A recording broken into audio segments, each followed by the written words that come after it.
जिस क्षण वसुधा ने मेघा को अपनी माँ रेवती के सामने यह कहते हुए सुना कि अब शादी का दिन पास है, एक बार देव मेरे नाम की चूड़ियां पहना दे, फिर यह प्रॉपर्टी और उसका दिल दोनों मेरी मुट्ठी में होंगे, फिर चाहे वह जिए या मरे, मुझे क्या फर्क पड़ता है।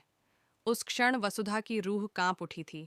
उसकी आंखें पथरा गईं और दिल की धड़कनें जैसे किसी गहरे जख्म से कराह उठीं, क्योंकि उस आवाज में वह निर्ममता थी जो प्यार का मुखौटा ओढ़े बैठी थी। उसी पल वसुधा की आत्मा ने एक कसम खाई, अब चुप नहीं बैठूंगी, अब बदले का वक्त है। यह लड़ाई सिर्फ देव की सच्चाई के लिए नहीं, बल्कि हर उस औरत की आवाज के लिए होगी जिसे प्यार के नाम पर ठगा गया। जैसे ही मेघा कमरे से बाहर निकली, वसुधा ने चुपचाप उस मोबाइल को उठाया जिसमें उसने यह पूरा संवाद रिकॉर्ड किया था। उसने देव से मिलने का निश्चय किया, पर यह कोई आम मुलाकात नहीं थी। यह थी एक आर पार की जंग की शुरुआत। देव, जो उस समय अपनी माँ, अपने बिजनेस और मेघा के सपनों में उलझा हुआ था, उसने वसुधा को पहली बार में ही टालने की कोशिश की। लेकिन जब वसुधा ने उसके सामने मोबाइल रखा और कहा, ये देख लो, फिर जो चाहो फैसला करना, लेकिन अगर इस वीडियो को मीडिया तक पहुंचा दिया जाए तो तुम्हारा नाम भी इस घोटाले में आएगा और तुम्हारी माँ की तबीयत। बस इतना सुनते ही देव ने कांपते हुए मोबाइल उठाया, प्ले पर क्लिक किया, और अगली कुछ ही देर में उसकी आंखों से उसका विश्वास, उसका प्यार, उसका भविष्य बह गया। क्योंकि वह मेघा, जिसे उसने दिल से पूजा था, वही उसके सपनों को लूटने की तैयारी में थी। देव ने जब गर्दन उठाई तो उसकी आंखों में सिर्फ आंसू नहीं, एक फूट पड़ा आक्रोश था। वहीं वसुधा ने कहा, अगर मेरी मंशा सिर्फ तुम्हें पाना होती तो मैं यह वीडियो वायरल करके तुम्हारा नाम मिटा देती, लेकिन मैं तुम्हें तुम्हारी सच्चाई लौटाने आई हूँ। और हाँ, अगर तुम अब भी उससे शादी करना चाहते हो तो कर लो।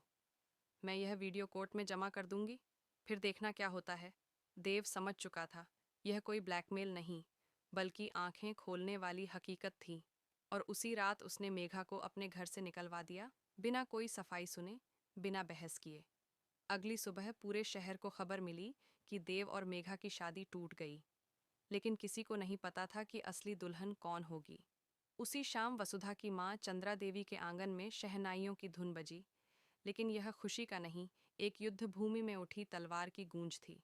हर फेरे के साथ वसुधा अपनी आत्मा को एक नया साहस दे रही थी। देव का चेहरा हर फेरे के साथ बदलता जा रहा था, कभी चुप्पी, कभी क्रोध, कभी पश्चाताप।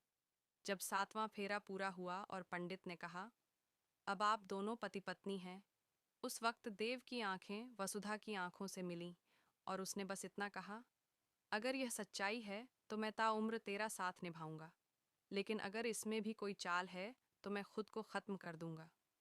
वसुधा की आंखों से बहते आंसुओं ने जवाब दिया, तू मेरा विश्वास रख, मैं तुझे तेरी असलियत से मिलाने आई हूँ। इसी के साथ एक नई शुरुआत हुई।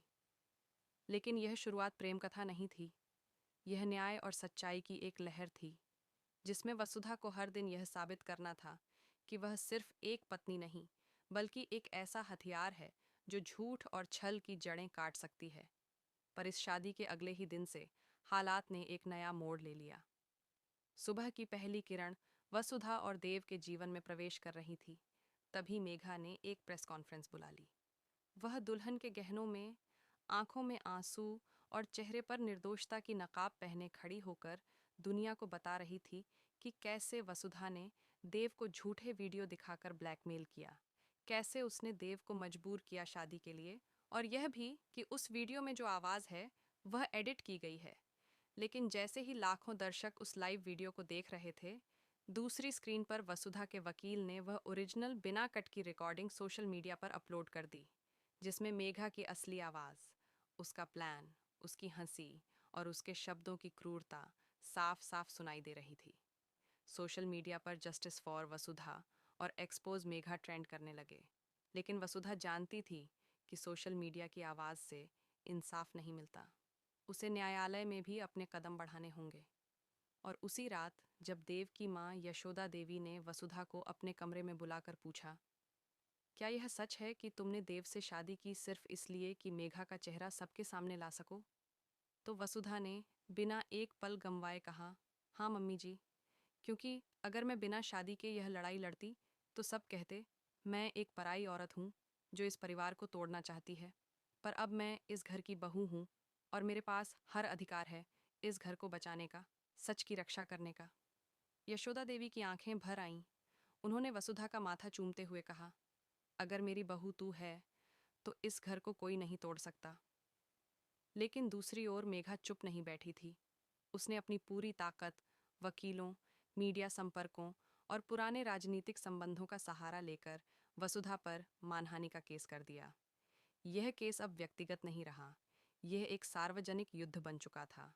हर न्यूज़ चैनल, हर अखबार, हर सोशल मीडिया प्लेटफॉर्म पर यही चर्चा थी।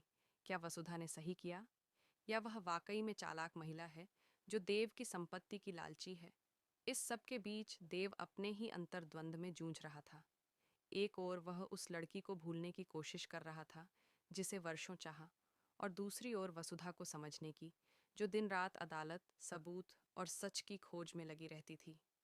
एक दिन वसुधा कोर्ट में वह पुराना बैंक ट्रांजैक्शन ले आई जिसमें मेघा ने एक निजी जासूस को पैसे देकर देव की मां के खिलाफ झूठी मेडिकल रिपोर्ट बनवाई थी ताकि उनकी मानसिक